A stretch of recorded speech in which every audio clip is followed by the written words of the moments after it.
जब से भारत आजाद हुआ है पहली बार वंदे मातरम का उत्सव सदन में बन रहा है, क्योंकि जब शताब्दी वर्ष हुआ था, आज सुबह भी माननीय प्रधानमंत्री जी ने बताया कि उस समय आपातकाल की स्थिति थी, भारतवर्ष, भारत माता जंजीरों में जकड़ी हुई थी और इमरजेंसी चल रहा था। और उसके बाद 2006 में यूपीए 1 ने एक बार प्रयास किया था, मगर वह गलत डेट में प्रयास किया था वंदे मातरम को उत्सव के रूप में मनाने का। तो सही मायने में देखा जाए तो आज का दिन पहली बार हिंदुस्तान, आजाद हिंदुस्तान के सदन के सभागृह में समगच्छध्वं संवदध्वं संभो मना, अर्थात सभी एक साथ, एक मन के साथ, एक आवाज में एक साथ चलते हुए वंदे मातरम का उत्सव मना रहे हैं। वंदे मातरम महोदया जी एक गीत नहीं है, यह एक मंत्र है।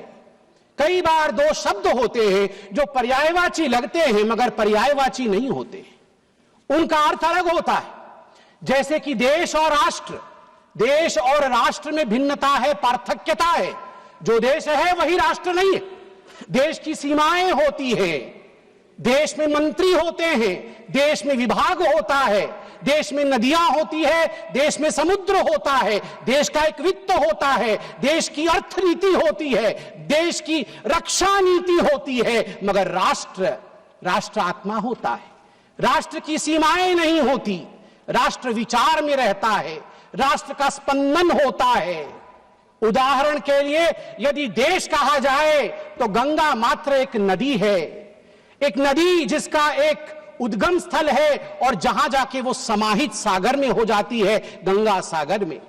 उसमें कितना पानी है, उसमें बायोडायवर्सिटी क्या है, यह सब चर्चा की जा सकती है देश के अंतर्गत। मगर जैसे ही हम कहते हैं भारतवर्ष एक राष्ट्र है, तत्क्षणात उसी समय गंगा नदी नहीं रहती, गंगा मां का रूप धारण कर लेती है, वो गंगा मैया हो जाती है। यदि देश कहा जाए तो हिमालय केवल एक पर्वत श्रृंखला होती है, मगर अगर राष्ट्र कहा जाए तो भारतवर्ष में हिमालय वह आलय है जहां से दुर्गा आविर्भाव लेती है, जहां कैलाश में शिव शंकर शंभो विराजमान है। यह एक विचार है। ठीक उसी प्रकार जिस प्रकार देश और राष्ट्र में पार्थक्यता है, गीत और मंत्र में पार्थक्यता है। गीत शरीर को स्पर्श करती है, गीत कर्णप्रिय हो सकती है, गीत की एक कालावधि होती है, किंतु मंत्र अक्षय होता है, मंत्र अनंत होता है, मंत्र आत्मा को स्पर्श करती है, जैसे वंदे मातरम आत्मा को स्पर्श करती है। और अभी बांसुरी जी ने भी बताया और सभी ने बताया, 7 नवंबर 1875 को जब वंदे मातरम लिखा गया, वह तिथि थी अक्षय नवमी की, जिसको आंवला नवमी भी कहते हैं। और ये कार्तिक पूर्णिमा से कुछ दिन पहले यह जो विशेष दिन है, यह वंदे मातरम को अक्षय बनाता है। मैं आनंद मठ जिस पुस्तक में, जिस उपन्यास में वंदे मातरम निहित है, उसे पढ़ा हूं। मैं उसका वह एक पन्ना पढ़ना चाहता हूं, मूल स्वरूप में जहां वंदे मातरम लिखा गया है। मैं बंगाली में ही पढ़ूंगा इसे, मूल स्वरूप में। महेंद्र बोलिल, ए तो देश, ए तो मा नई। भवानंद बोलिल, आमरा अन्य मा मानी ना, जननी जन्मभूमिश्च स्वर्गादपि गड़ियसे। आमरा बोली जन्मभूमि जननी, आमादेर मा नई, बाप नई, भाई नई, बंधु नई, स्त्री नई, पुत्र नई, घर नई, बाड़ी नई, आमादेर आछे केवल सेई सुजलां सुफलां मलयज शीतलां शस्य श्यामला। तखन बुझिया महेंद्र बोलिल, तबे आबार गाओ, आबार गाओ। महेंद्र ने समझ लिया और उन्हें कहा, अच्छा भवानंद, फिर से एक बार गा के मुझे सुनाओ। भवानंद आबार गाइल, सुजलां सुफलां मलयज शीतलां शस्य श्यामलां मातरं Vande Mataram. This is the way it was sung for the first time इन देश राग, इन आनंद मठ में ये इस पंक्ति में कहते हैं भवानंद कि हमारी पत्नी नहीं है, हमारा पुत्र नहीं है, कोई हमारी माता नहीं है, कोई हमारा पिता नहीं है, मेरा घर नहीं है, मेरा कोई संसार नहीं है, मेरी एक ही जननी है, वह है वंदे मातरम सुजलांग सुफलांग, भारत मां ही तो मेरी मां है। और मुझे दुख के साथ कहना पड़ रहा है, आज हम उस पर चर्चा कर रहे हैं, उस पर आज हम चिंता कर रहे हैं। मैं आज जो तुष्टीकरण की राजनीति के विषय में बात हुई, यहां कुछ संसद के सदस्यों ने विषय को रखा और उसे तोड़ने मरोड़ने की भी कोशिश की गई। कहा गया कि सुभाष चंद्र बोस जी ने चिट्ठी लिखा था जवाहरलाल नेहरू जी को, जिसके आधार पर नेहरू जी ने स्पष्टीकरण दिया था। मैं कहना चाहूंगा कि सुभाष चंद्र बोस जी ने चिट्ठी नेहरू जी को इसलिए लिखा था क्योंकि CWC कांग्रेस वर्किंग कमेटी की जो मीटिंग कलकत्ता में अक्टूबर 1937 में होने वाली थी 26 तारीख को, उससे पहले 9 अक्टूबर को उसका एजेंडा आया था। एजेंडे में लिखा हुआ था कि CWC इस बार तय करेगी कि वंदे मातरम का क्या करना है, रखना है या विसर्जित कर देना है। सुभाष चंद्र बोस तड़प उठे थे, तड़पते हुए उन्होंने क्या लिखा था मैं पढ़ना चाहूंगा। मैं ये किताब पढ़ रहा हूं, Vande Mataram the biography of a song, सभ्यसाची भट्टाचार्य, और इस किताब में लिखा है, while writing to you, Subhash Chandra Bose लिख रहे हैं, while writing to you I also plan to write to Jawaharlal ji, ये टैगोर जी को लिख रहे हैं। Discussions are ongoing in the Congress circles on the subject of Vande Mataram. On 26th October 1937, Congress Working Committee at their meeting in Calcutta will address the issue. Perhaps the committee will decide to discard the song. I do not know your opinion in this matter, and that is why I write to you. In Bengal and among Hindu outside of Bengal, great excitement has been caused, and I write to you to know what you feel. ये सुभाष जी ने लिखा। अब मैं यहां पे उद्धृत करूंगा पंडित नेहरू ने क्या क्या कहा है वंदे मातरम के लिए। यह सब कुछ इस किताब में है, ऑन रिकॉर्ड मैं पढ़ रहा हूं। Nehru had only recently read the novel Anand Math only 6 days before the working committee meeting. केवल 6 दिन पहले उन्होंने आनंद मठ आनंद फानन में पढ़ लिया। उसके बाद नेहरू ने चिट्ठी लिखा। Nehru rights on 20th October 1937, quote, I have managed to get an English translation of Anand Math, and I am reading it at present to get the background of the song. It does seem that this background is likely to irritate the Muslims. I do not understand it without the help of a dictionary.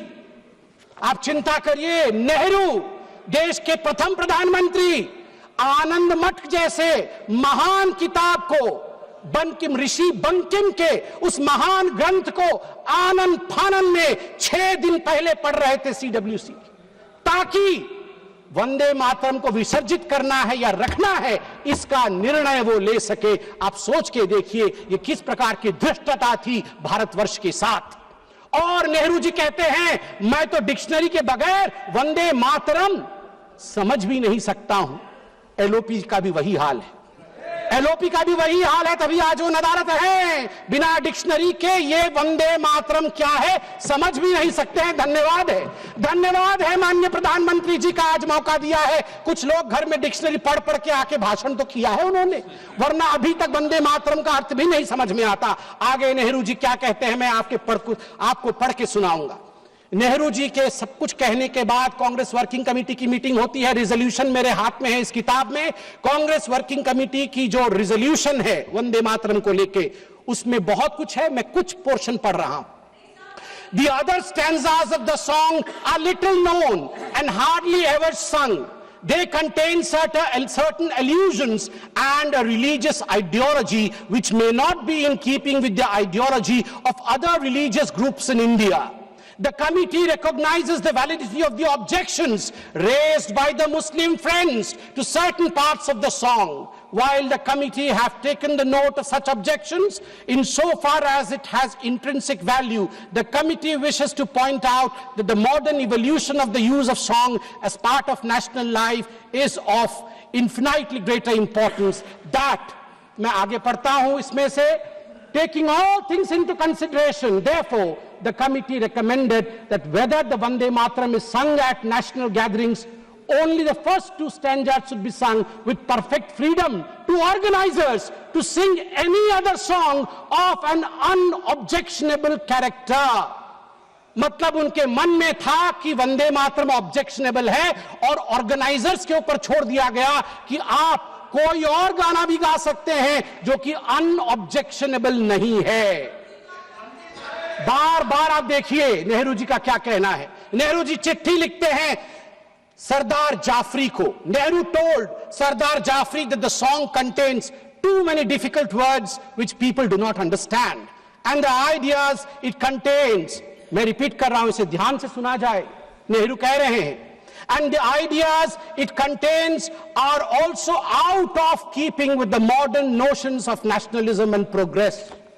Vande Mataram में नेहरू कहते हैं जो ideas निहित हैं वो modern India के idea नहीं है, वो मॉडर्न नेशनलिज्म के आइडिया नहीं है। इसलिए मैं चिंता में हूं कि मुझे वंदे मातरम को रखना है या नहीं रखना है। आप सोच कर देखिए, देश के पहले प्रधानमंत्री जिसके विषय में अभी माननीय प्रियंका जी ने भी बहुत कुछ बताया कि once and for all Nehru ji के ऊपर चर्चा हो जाए। अगर once and for all Nehru ji के ऊपर चर्चा हो गई तो फिर मैं यही कहूंगा कई लोगों के लिगेसी को दबा करके नेहरू की लिगेसी बनाने की चेष्टा की गई है। सरदार पटेल की लिगेसी को दबाया गया है, यहां तक दबाया गया कि जब सरदार पटेल की अंतिम संस्कार का समय आया तब नेहरू जी ने मना कर दिया था अपने कैबिनेट के कोलीग को कि कोई भी सरदार पटेल के अंत्येष्टि में ना जाए। इससे खराब और क्या हो सकता है, इससे खराब और क्या हो सकता है।